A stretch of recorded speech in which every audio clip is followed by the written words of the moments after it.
Okay, before we go and do anything fancy, I'm going to show you a quick DIY that I remember from when I was younger.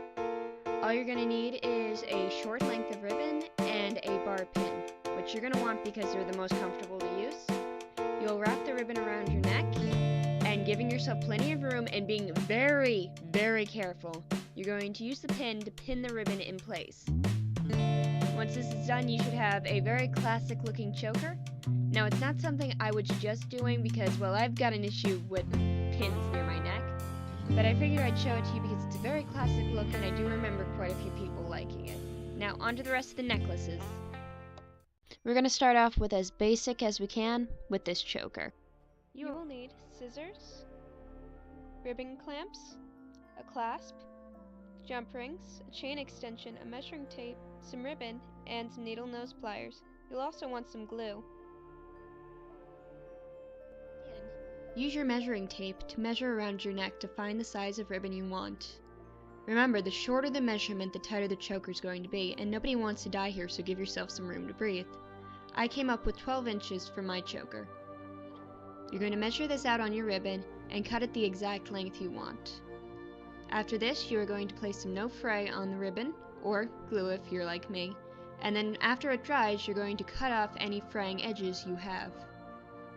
After these steps, you're going to attach your ribbon clamp to your ribbon using your needle nose pliers. This will allow you to add the extension chain and the clasps to the ends of the ribbon. It also makes the choker look more professionally made. Adding the end clasp and extension rings is simple as using the jump rings. Open them up and attach them to the ribbon clamps.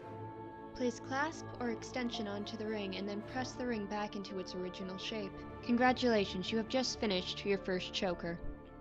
You can add any type of decorations you want, such as buttons or charms. You can also make these using different kinds of ribbon or lace. The next choker we are going to make is this charming little piece. Get it? Haha, because there's a charm.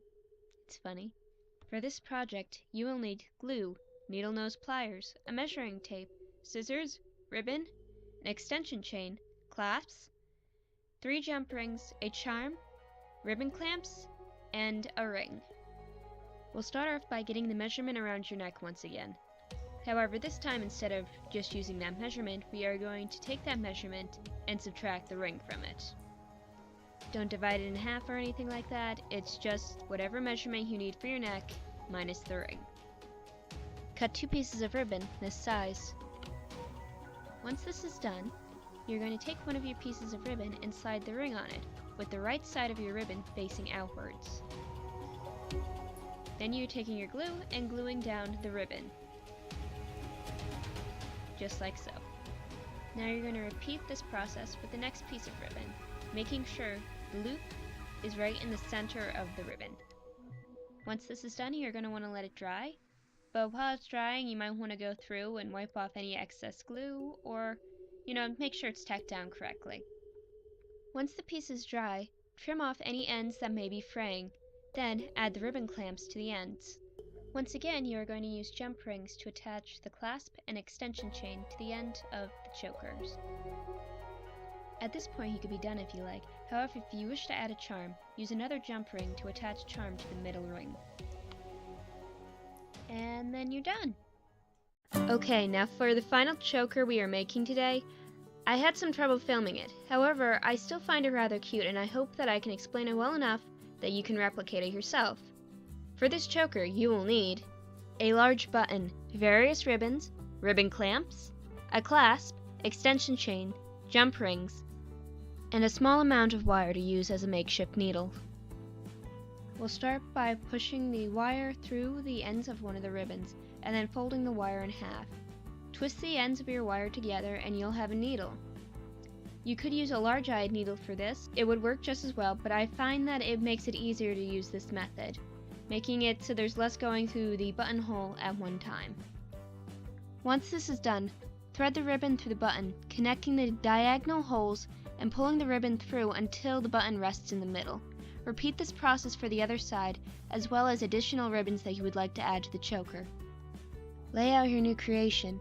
If you like it, and you find that you've given yourself enough excess ribbon, you can be done here, to where just tie a bow at the back of your neck when you have placed it around your neck. However, for those of us who insist on making things complicated, there are also a way to add the clamps and a clasp just like before. You're going to want to measure out how much of your current creation you want to use. You'll want to measure out from the middle to make sure that you have enough to go around your neck on each side. Once again, the measurement you're going to want to use is how tight you want your necklace to be around your neck. Just measure around your neck to figure out how much you'll want that to be, or, like me, use an old choker. Once this is done, you're going to want to gather the ends of the ribbon and glue them together.